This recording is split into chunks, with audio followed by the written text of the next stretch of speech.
standard 55-gallon barrel.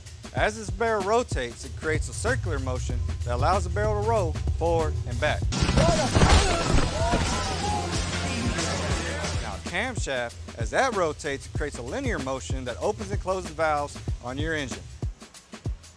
Let me show you.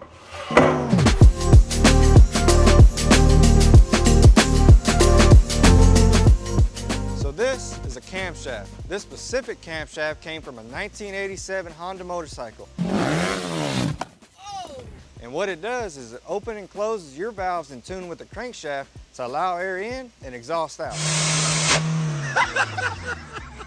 So as this part rotates inside the engine, the valve sits on the base circle. As the part rotates, the valve rides up the ramp to the lobe center line. This is the highest point that the valve opens.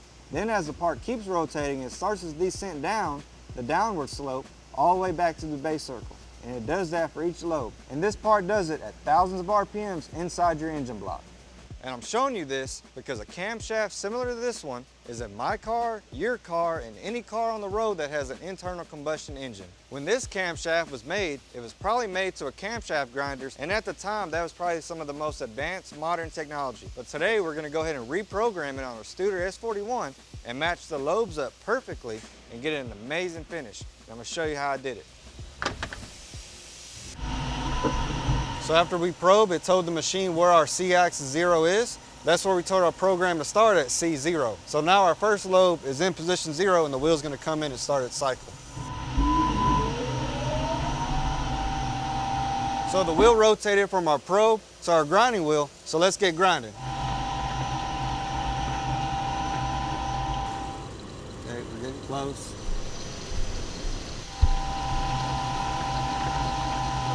So there it is, we just picked it up.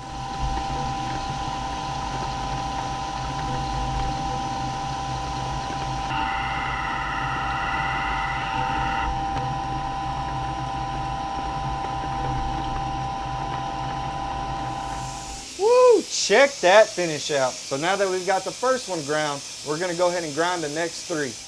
So the reason why I chose a straight dress is because I got a 1-inch wheel and I don't want to dress any off the sides because I need to keep that wheel as big as possible in order to creep into the lobes I'm grinding, because I'm going to need to traverse one of the bearing journals. Not only are we going to grind the lobes, we're going to grind the 3 bearing journals that are on this.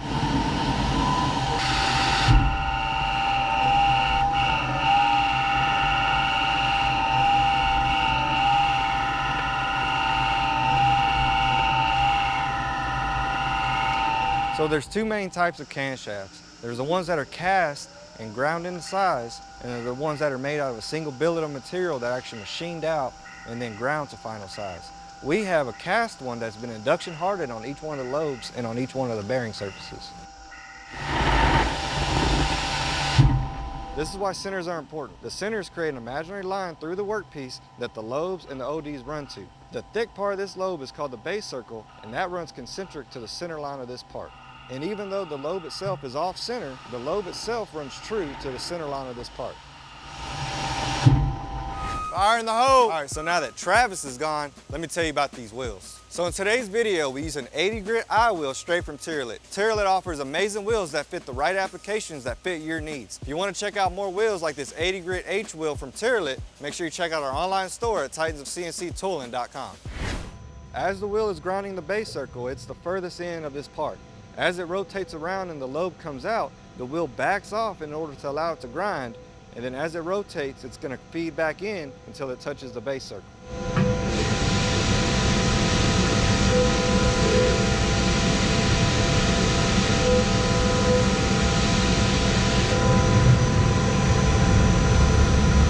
That journal is longer than the width of the wheel, so we have to come down and clean it up using a traverse grinding cycle. All right, that's it. Now it's going to traverse across.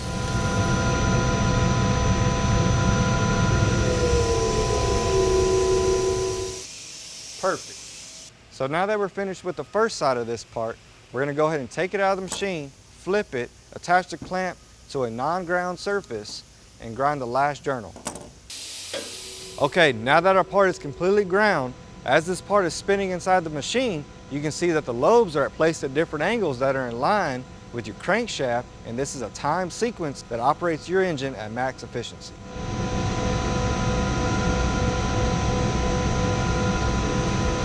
Okay, so that concludes our cam grind video. And as you can see, the part came out beautiful. What we did was we ground each one of these lobes, then we came back in and we plunge ground this OD, we traverse grind this OD, we flipped the part, then we traverse grind this OD. The part came out great. It was awesome showing you. So if you like what we're doing and like what you see, make sure you give us a thumbs up. If you don't like what we're doing, go ahead and turn your phone upside down and give us a thumbs down. I'm Chris from Titans of CNC. We'll see you on the next one.